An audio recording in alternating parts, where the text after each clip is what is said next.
beberapa bulan terakhir, nama Iran dan juga Israel beserta sahabatnya Amerika Serikat adalah negara-negara yang paling banyak dibicarakan. Hal ini jelas karena aksi saling serang yang dilakukan oleh kedua kubu negara tersebut. Nah, yang paling menarik dari konflik dua negara ini adalah sikap PBB yang banyak diprotes oleh pemimpin dunia karena dinilai standar ganda. Saat Iran menyerang Israel, entah kenapa Dewan Keamanan PBB langsung rapat darurat pada saat itu juga. Namun sebelumnya saat Israel menyerang konsulat Iran, PBB malah kesan diam saja dan tidak mengadakan rapat darurat apapun. Hal inilah yang kemudian dikritik oleh banyak orang, termasuk Presiden Rusia Vladimir Putin dengan sikap PBB yang melakukan standar ganda tadi. Maka wajar jika dunia terpecah belah, PBB dinilai gagal melakukan tugas-tugasnya. Ada yang mendukung Israel dan ada juga yang mendukung Iran. Dari seluruh negara yang mendukung Iran, ada 3 negara besar yang paling menarik untuk dilihat sikapnya, yaitu Cina, Korea Utara, dan tentu saja Rusia. Yang dimana kita tahu negara-negara ini sangat tidak suka dengan campur tangan Amerika Serikat yang selalu membantu Israel juga. Cina membenci AS karena AS menyokong Taiwan dalam konflik di wilayahnya. Begitu pula Rusia yang kesal dengan ikut campurnya AS membantu Ukraina. Dan tentu saja Korut yang dari dulu Amerika ikut campur dalam perselisihan membantu Korea Selatan. Seolah AS selalu ada dan ikut campur dalam setiap perselisihan di dunia. Entah apa tujuannya,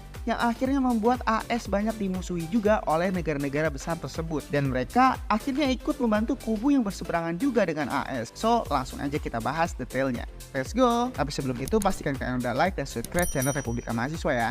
Yang pertama, Cina. Mari kita mulai dengan membahas Cina. Dalam perseteruan Israel, Cina sangat jelas memihak Iran. Dari pernyataan Menteri Luar Negeri mereka, Wang Yi, Cina secara resmi mengutuk tindakan Israel atas serangan yang terjadi pada konsulat Iran di Suriah pada 1 April dan mendukung hak Iran untuk melakukan serangan balasan. Wakil Cina ini bahkan menambahkan kalau dirinya mengapresiasi tindakan Iran yang tidak menargetkan negara lain kawasan Timur Tengah dan secara terukur dan terarah hanya menyerang Israel saja. Dengan kericuan yang terjadi, dukungan dari Cina bukan cuma sekedar omongan doang, tapi juga berita kalau Cina mengirimkan senjata kimia ke Iran untuk pembuatan rudal di sana. Nah, padahal pengiriman senyawa kimia di Iran adalah hal yang terlarang sesuai resolusi PBB 2231 yang disahkan tahun 2015 setelah sanksi dijatuhkan pada Iran saat itu. Jika berita pengiriman ini adalah hal yang benar, maka bisa disimpulkan kalau Cina secara terang-terangan menentang PBB dan juga jelas kepada Amerika Serikat. Lalu melihat hubungan antara Cina dan Iran, hubungan keduanya memang bukan cuma sekedar sesama member PBB saja. Cina merupakan pelanggan minyak terbesar Iran sejak sanksi dijatuhkan oleh PBB. Dari data yang ditemukan, Cina membeli 1,53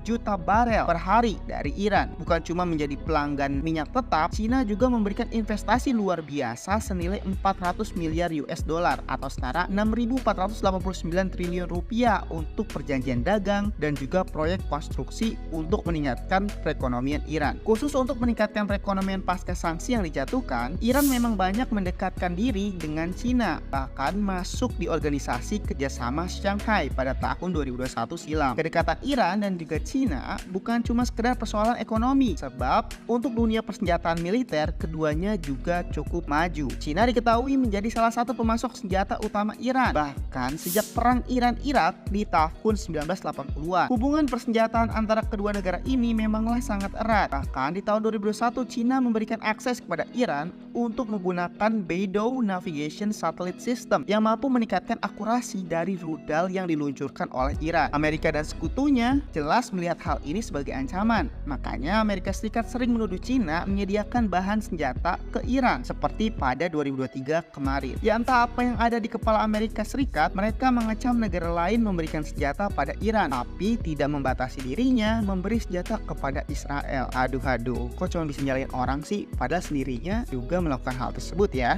2. Korea Utara. Dari Cina kita bakal berpindah ke Korea Utara. Di tengah tingginya tensi antara Iran dan Israel, Korea Utara memperjelas sikapnya memihak siapa dengan mengirimkan delegasi mereka ke Iran. Dari berita tersebut diketahui kalau pada tanggal 23 April kemarin, Menteri Hubungan Luar Negeri Korea Utara Yoon Jong-ho berangkat dari Pyongyang menuju Tehran, Iran untuk sebuah kunjungan publik yang jarang terjadi. Dalam kunjungan ini secara instan, negara-negara barat seperti Amerika dan dan sekutunya langsung khawatir dengan potensi kerjasama militer yang bisa dibentuk oleh kedua negara tersebut. Kerjasama yang dicurigai Barat ini memanglah bukan hal baru. Sejak tahun 1980-an, saat momen perang Iran-Irak, Korea Utara sudah disebut-sebut sebagai supplier senjata bagi Iran. Bahkan, bukan cuma itu, beberapa program rudal balistik dari Iran memang sangatlah mirip dengan rudal balistik buatan atau milik Korea Utara. Mulai dari rudal balistik Shahab 3 yang mirip dengan rudal Nodong, kemudian ada juga rudal Haram Shah yang mirip dengan rudal Musudan milik Korea Utara. Kerjasama militer antara Korea Utara dan juga Iran tidak berjalan satu arah, tapi juga dua arah. Hal ini bisa dilihat dari kabar yang tersebar di tahun 2017 kemarin, di mana Iran dicurigai membantu Korea Utara dalam pengembangan senjata nuklir dan rudal bagi Korea Utara. Nah, di tahun 2024 ini Korea Utara juga banyak dibicarakan bisa jadi membantu Iran untuk melakukan transfer teknologi pengembangan nuklir dan penggunaannya dalam rudal balistik yang bisa digunakan kapan saja. Jika transfer teknologi ini benar masuk dalam bagian perbincangan delegasi Korea Utara ke Iran, jelas akan menjadi mimpi buruk bagi Israel, Amerika, dan sekutu-sekutunya karena mereka bisa dihantui ketakutan akan serangan rudal nuklir. Bukan cuma dari Korea Utara, tapi juga Iran. Ketakutan ini akan makin menjadi-jadi jika Iran berhasil membuat tiruan dari rudal balistik antar benua Korea Utara, Hwasong-18. Rudal balistik ini memiliki jangkauan mencapai 15.000 km dengan membawa hulu ledak nuklir. Dan kalian tahu kan seberapa parah dampak dari rudal nuklir itu yang sudah bisa dipastikan bisa menghancurkan satu negara. 3. Rusia.